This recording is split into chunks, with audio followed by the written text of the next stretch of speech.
पावसामुळे बाधित शेतकऱ्यांना त्वरित नुकसान भरपाई द्या या मागणीसाठी भारताचा लोकशाहीवादी युवा महासंघ आणि सुरगाणा तालुका किसान सभा यांच्या वतीने तहसीलदार व बीडीओ कार्यालयावर धडक मोर्चा काढण्यात आला आहे।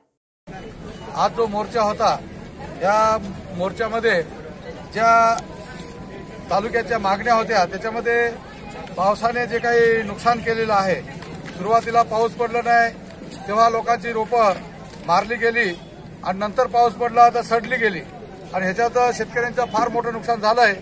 अनेक लोकांच्या शेत्या पूर्ण उद्ध्वस्त झालेल्या आहेत, उडीद गेलेलं आहे, उडदावरती म्हणजे रोग पडल्यामुळे उडीदाचं पीक गेलंय, भाताचं पीक पूर्णपणे गेल्यातच जमा आहे।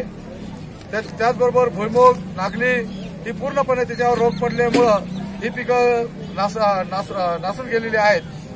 त्याचबरोबर इथं लोकांनी विमा पण उतरलेला आहे, तर पिकाची अजूनपर्यंत तहसील ऑफिसने पाहणी केलेली नाही, पंचनामे केले नाही, पिकाची कुठल्याही प्रकारची तपासणी केली नाही।